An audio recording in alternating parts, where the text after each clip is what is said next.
Okay, today we are going to listen and learn English with the story of an amazing bank robbery from France. This is the story of Albert Spaggiari and this amazing bank heist in Nice. Now, this was originally an episode of English Learning for Curious Minds, but I thought it would be fun to turn this into a sort of lesson where we go through the story, especially because of the recent theft at the Louvre and everyone getting excited about French robbers and all that kind of stuff. So, how it will work is as follows. I will go through and read the story for you. I will also stop and talk about interesting words, phrases, and use of language. I'll share my screen with you so you'll be able to see the transcript and you'll be able to follow along as well. If you like, there is a free PDF study pack that you can download that contains the transcript, all of the vocabulary explanations in English, a big vocabulary list, more stuff about interesting words and phrases, and a quiz at the end. I'll put a link down to that below this video. Okay, let me pull up my screen now. So English Learning for Curious Minds, and is this one, Albert Spaggiari and the greatest bank robbery in the world. Okay, instead of me pressing play, I'm just going to read it for you. I thought that would be more fun like that. So let's skip the introduction bit, and we're going to start here. If you have ever been in France during the weekend of the 14th of July, you will know that it is one of national celebration. It is a reminder of the events of the French Revolution. There are fireworks, parties, and of course, many people take the opportunity to have a few days off work. 1976 was no exception. If something's an exception, it's something that's different from the norm. Bastille Day, the 14th of July, fell on a Wednesday that year, meaning many people would have partaken in the time-honoured tradition of Le Pont, the bridge, taking the Thursday and Friday off so as to enjoy a 5-day holiday. If you partake in something, it means you do it. It's a slightly fancier word just for saying do, would have done something. The following Monday the 19th of July, as people dragged themselves back to their places of work and shops and offices opened again, a rumour started to gain momentum in the city of Nice on the south coast of France. A rumour being a story that kind of goes around. People think, could that possibly be true? And momentum meaning kind of strength, speed, growth, that kind of stuff. So if it gains momentum, it becomes more and more powerful. There had been a break-in at the Société Générale bank. This wasn't the classic bank robbery of Hollywood movies, when someone strolls into the bank, pulls out a gun, tells everyone to freeze, and then orders the cashiers to fill up a suitcase with banknotes. So strolls, you might know, meaning to walk slowly, calmly, as if there is no urgency, like you're not going anywhere in a hurry. You can stroll along the park, you can go for a stroll. It's not normally something that you would associate with a bank robbery, because people normally kind of rush in, I imagine. But here we're sort of using it to suggest that someone is just walking calmly into a bank. Freeze, meaning stop moving. Okay, no, the rumour was that there had been a break-in in the vault, in the private deposit boxes deep underneath the bank. There were thousands of security boxes containing, well, the bank didn't know exactly. Everything from jewels to secret documents to family heirlooms. So an heir, you might know, is someone who will inherit your belongings, your wealth, your money, your house after you die. And heirlooms are valuable things that you have. So a valuable necklace, a ring, that kind of stuff. So everything from jewels to secret documents to family heirlooms, and of course, cold, hard cash that someone might have wanted to keep at the bank unofficially. Journalists started calling up the bank asking for a statement.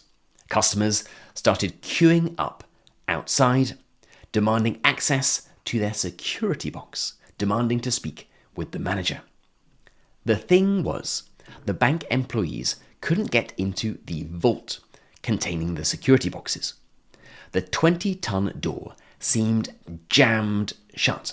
If something is jammed, it means it is completely unable to open. It simply wouldn't open. Eventually, they were forced to drill a hole in the wall of the vault, finally allowing them to see inside. And what they found was nothing short of chaos. If something is nothing short of that thing, it is that thing. It's nothing short of chaos, meaning it was chaos. Hundreds of security boxes had been prized open, their contents all over the floor. If you prize open something, you have to use a lot of force to try to open it, because perhaps it's been jammed shut. On the wall were scrawled the words "ni arme ni violence et sans haine." If you scrawl something, it means you write it in a very untidy and often quick manner. No weapons, no violence, and without hate. And it was true. Nobody seemed to have been harmed. There had been no hostages taken, no guns brandished. It looked to have been a clean job. If you brandish something, you hold it in a threatening way. Okay, there we go. That's exactly what it was translated as. Held up or waved in a threatening way. Because you're trying to scare someone. Normally it's a weapon. You can't, brandish a coffee cup. But you can brandish a gun, brandish a knife, brandish a baseball bat, or something that could function as a weapon. So how did they get in? Well, as the police looked around the vault, the answer was right in front of them. They found a large hole in the wall, leading to a tunnel. They followed the tunnel for 8 meters and found themselves coming out in the municipal sewer system, the system that takes away wastewater. Now, we'll have this word quite a bit. Sewer, these are the big pipes that go under towns or cities, taking away water. It was an ingenious plan. Ingenious meaning very clever. The thieves had somehow entered the sewer system, got to the point closest to the bank, and tunneled all the way through to the wall of the vault, timing it perfectly for a weekend they knew would be particularly quiet. If you time something, it means you do it at exactly the right time, the time that you want something to happen. As the police made further inspections of the raided vault, it became clear that the criminals had spent some considerable time there. The reason that the bank employees hadn't been able to open the vault was that the door had been welded shut, completely closed to the outside, giving the men time to escape if they'd been discovered. So if you weld something, you join it together. You join the metal together by making it very hot. They were not, and they had clearly managed to spend a long time in the vault. There was a table which it seemed that the criminals had used to sort through the contents of the security boxes, pocketing, secretly taking and keeping, anything of monetary value, and discarding anything that wasn't. There were even bottles of wine, pâté, a portable gas cooker, tins of ravioli, and bread crusts. It seemed like the thieves had spent the night, perhaps several nights, in the vault before escaping with their loot. Now, loot means stolen money, stolen goods. And how much had been taken? Well, the bank wasn't exactly sure. The thieves had managed to open 371 safety boxes out of a total of 4,000. Alongside this, they had managed to break into the bank's central reserve and had taken gold bars and cash. Now, you can have gold bars, meaning solid blocks. You can have a chocolate bar, meaning a solid block of chocolate. You can have a bar of anything. The haul, meaning the amount of stolen goods, the haul was estimated at 50 million francs, equivalent to approximately 40 million euros in today's money. It had all the hallmarks of a professional job. A hallmark is a clear sign that shows something has been done by someone or a particular group of people. Drilling the tunnel and ensuring it was adequately supported, lit, and structurally sound was no mean feat. So, sound meaning strong, able to withstand pressure. You can talk about physical objects being sound, structurally sound. You can also talk about arguments, points being sound. So it was a sound argument. It was a good, solid argument. And if something is no mean feat, it means it's difficult. Mean meaning kind of small, and feat meaning accomplishment. So it is no small accomplishment.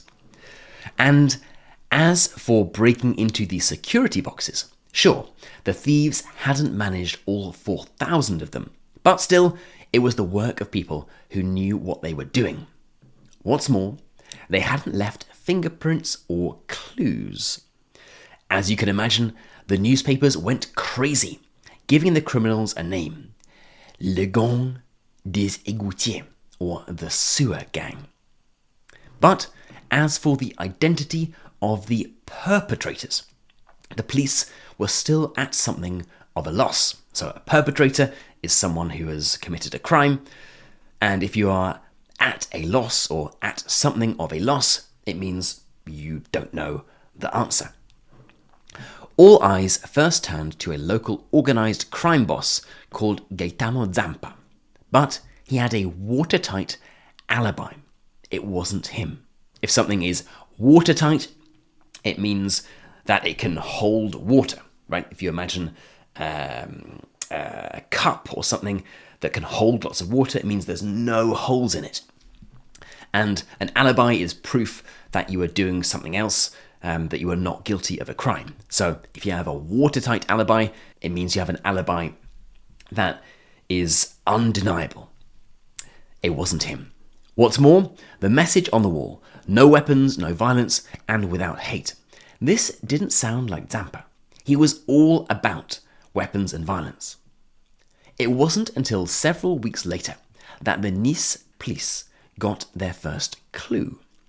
In the countryside around 15 kilometers north of Nice, in fact, a week before the raid on the bank, local police had been called by a neighbour who had reported a group of men acting suspiciously outside a countryside villa. The police arrived to see what was going on. The men had made up some excuse. They were going to rent it from a restaurant owner in a nearby town. But something smelled fishy. Now, if something smells fishy, it means it's strange, suspicious, hard to believe. So, this alibi smelt fishy. The police thought, we don't believe what they're saying. The police took their IDs, but because they weren't committing any crime, they were released without charge. And there was another piece of the puzzle. A month before the raid, police in Nice had stopped a car one evening after seeing a pair of men, two men, loading the boot with workman's tools, the kind of tools you might use if you were planning a break-in. So a boot, you might know this as being called a trunk. In American English, in British English, we call it a boot. It's the bit at the back of the car. When questioned, the men's response didn't make much sense. Again, fishy. But acting suspiciously isn't a crime in itself. The police realised that the two men who had been stopped that evening in Nice were the same as two of the men who had been acting suspiciously outside the villa, Daniel Michelucci and Gérard Vichier, two known criminals. The problem was that there was no sign of Daniel Michelucci and Gérard Vichier. They seemed to have disappeared into thin air. Now, if you disappear into thin air, it means you disappear completely with no sign. Now, you can't use this set phrase in general. You can't say, oh, outside it seemed like there's thin air. No, you disappear into thin air. It's a set phrase. The police decided to search the villa to see if it held any clues. When they entered, they found traces, small signs or amounts, of the same mud and soil found in the Nice sewers, as well as the same cigarette butts, the bottoms of cigarettes, and bottles of wine that were found in the vault. Bingo! So bingo, you might know as a game, but you can also say it if you have kind of solved something and you're saying, yes, great, we've found the answer. It seemed like the villa had been used as a sort of staging house when planning the raid. Then the criminals had come back there to divide their spoils. So spoils might be things taken by thieves. You can also talk about the spoils of war, meaning things that have been taken by a victorious army. The problem was that there was no sign of the men. The first breakthrough came 3 months after the raid. A man walked into a branch of Crédit Agricole, casually trying to sell a handful of gold ingots. Now, an ingot is like a bar, but really it's something you can only use with gold. Perhaps you can also use it with other precious metals, but it's most commonly used in relation with gold. Unlike chocolate, you can't have a chocolate ingot, you just have a gold ingot, meaning the big bars of gold. But these weren't just any ingots, they were numbered, part of the stash, lifted from the vault in Nice. The police closed in, arrested him, and the net began to tighten. Within 2 days, 2 other men, Francis Pellegrin and Alain Bornat, were also behind bars. The police were pleasantly surprised that these men seemed happy to talk, but the person they named surprised them. They said that their boss, the mastermind of the entire heist, was someone called Albert Spaggiari. You can imagine the detective's first reaction. Who? Albert Spaggiari? The name wasn't known to the police. He wasn't some high-level gangster. He wasn't a bank employee. He was no one. He was a photographer and owned a small photography studio in Nice. And the police couldn't see any links to organised criminals. Spaggiari had spent time in prison for a burglary in Vietnam, French Indochina at the time, but that was 25 years before, when he was 21 years old. He seemed to be a changed man, married, a popular local wedding photographer, an upstanding member of society. If someone is upstanding, if they're an upstanding member of society, it means they are honest, respected. Everyone thinks he or she is a good, honest person, not a criminal mastermind. What's more, if Spaggiari was indeed the mastermind of this great crime, he wasn't acting like it. At the time of the discovery of his supposed involvement, he was in Japan on a trip with the then mayor of Nice and Secretary of Tourism Jacques Médecin. The police waited for him to return, and when he arrived back in France on October the 27th, 1976, Albert Spaggiari was arrested while he was having lunch at a bar outside the airport. He acts surprised. Me? And the police have to admit, he doesn't seem like the type. If you are the type, it means you are the kind of person who would do a particular thing. It doesn't have to be relating to robbery. It can be the type of person to, give to charity or to be able to run a marathon. It means you are the kind of person that people expect to have done or be able to do a particular thing. If it was him, how did he manage to control a bunch of serious thugs? So a thug is a kind of violent criminal. Spaggiari was more of a flâneur, a cigar-smoking, sunglasses-wearing, smiling local businessman, not some hardened criminal. Now, we use this word in English as well. It's a French word, but it means it's someone who kind of enjoys just walking around and taking life in a relaxed way. He denies all involvement, but there's something about his answers that seems suspicious, as if there's something he's keeping under wraps.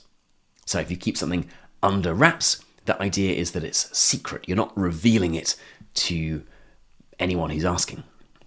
Still, there is no evidence, nothing actually linking him to the crime. This all changes when the police search his isolated country house, more like a small farm. Inside, they find a veritable weapons cache, dynamite, guns, and ammunition. Suddenly, it seems that this honest, law-abiding photographer might not be quite what he seems. Still, he doesn't talk. It's only until the police tell him that if he doesn't confess, they'll charge his wife as well for the possession of the small arsenal of weapons that they found at their farmhouse. Now, for the football fans among you, you probably know the word arsenal from the football team, but it actually means a collection of weapons. And the reason that the London football team is called Arsenal is because that's where the team came from, the London Arsenal.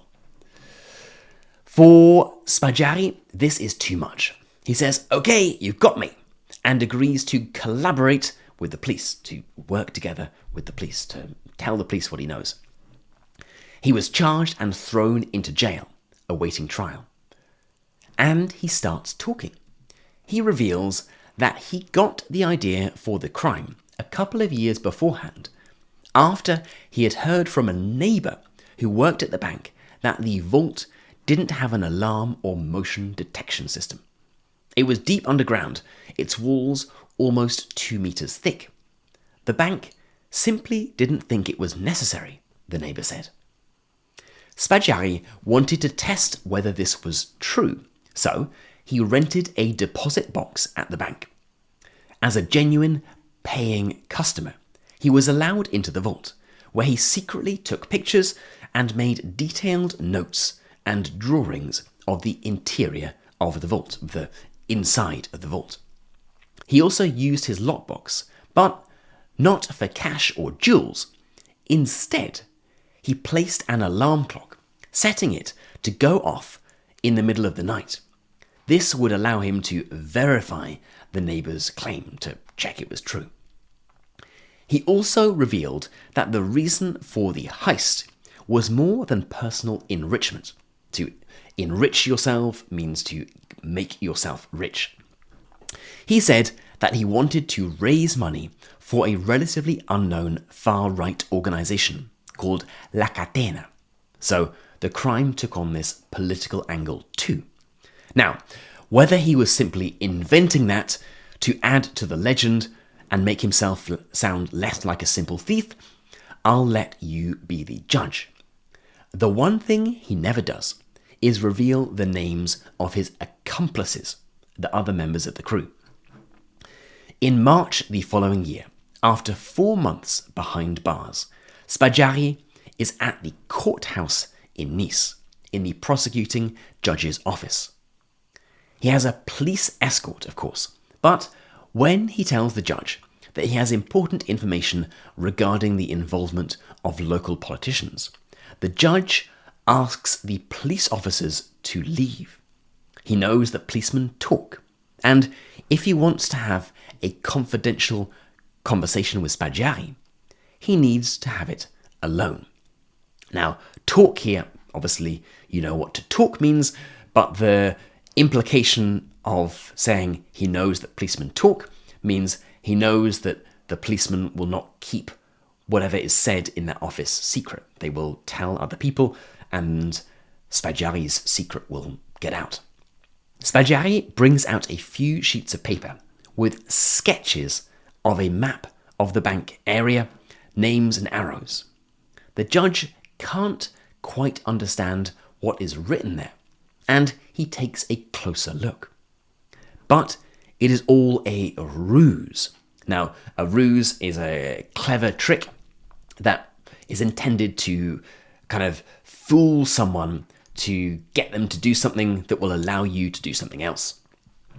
While the judge is trying to make sense of what Spaggiari has written, Spaggiari seizes the moment. He takes the opportunity. He opens the window and jumps out, falling 8 meters onto a parked car. Then he rolls off, runs across the road, jumps onto the back of a motorcycle, and speeds off through central Nice. To speed off means to go very fast. This was on the 10th of March 1977, and Spaggiari is never seen again, or at least not by the authorities. But by this point, he has grown accustomed to the fame and glamour that come with being the country's most famous bank robber, a sort of real-life Arsène Lupin, the fictional gentleman thief. Journalists love him and his story, and he revels in the attention. If you revel in something, you absolutely love it, you enjoy it, and you often seek more of it. He even decides to send 5,000 francs to the person whose car he landed on after the jump from the magistrate's office, as compensation for the damage. And he went on the run. If you go on the run, it means you continue to travel from place to place to escape the police. To Italy, to Spain, and then to South America. He changed his appearance, having plastic surgery and growing a beard. But he still couldn't resist the public eye. The public eye meaning the attention of the public. He did a series of interviews from Madrid in 1983, where he talked about how he planned to spend his time smoking cigars and drinking champagne, surrounded by beautiful women. He also explained in detail how he planned and executed the bank heist. He got the idea, he said, after reading a novel about a similar crime in the UK.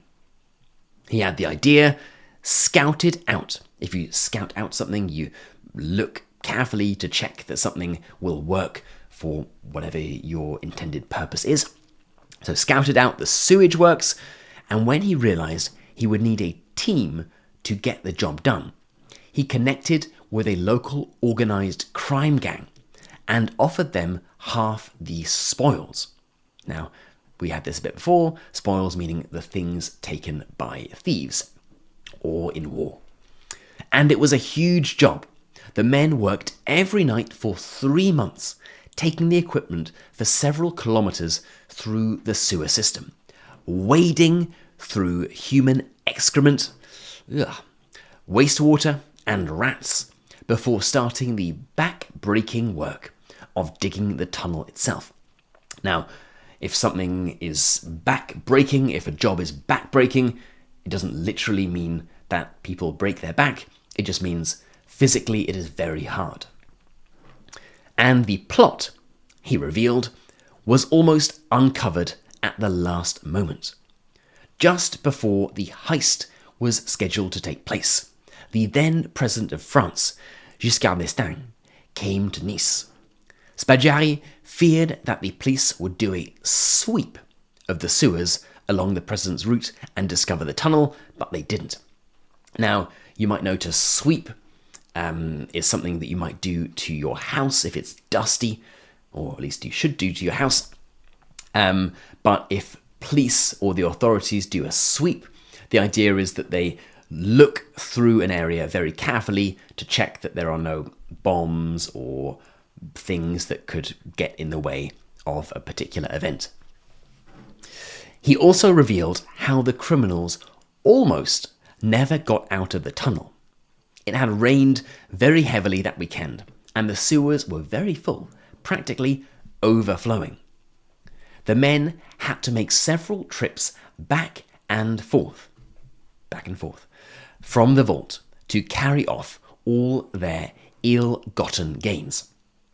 If you have gains from something, they are kind of profits or things that you have won. You can talk about gains from an investment or something, but gains can be ill-gotten, which means they have been achieved illegally or through kind of immoral means. So in the case of this story, ill-gotten gains means the things that they have stolen from the bank. The sewage water was up to their necks, and it was flowing so fast that it was quite a task to walk against the current back to the vault to get the booty. So the current is the flow of the water. You can have currents in rivers, currents in sewers. It just means the direction the water is flowing in. And booty is another word for stolen goods. This is a word that you might associate with pirates. It's not a word that you would find so often anymore, but in a story about people stealing stuff from a bank, obviously you need lots of different words to talk about the stolen goods. Now, despite this playboy gentleman thief image, Spaggiari had clearly committed a serious crime. In 1979, he was sentenced to life imprisonment in absentia. So, if he was ever caught by the police, he knew that this was the sentence that awaited him. In fact, he didn't live for long. He had been a heavy smoker his entire life, and on June the 9th, 1989, lung cancer got the better of him. He was 56 years old. So, if something gets the better of something else, it defeats them. You can talk about a disease getting the better of someone, meaning it kills them. You can also use it in less morbid senses, like saying that someone's experience got the better of a more junior player, meaning that their experience meant that they defeated them. Now, since his death, theories have emerged suggesting that Spaggiari might not have been the criminal mastermind he made out to be, that he claimed to be.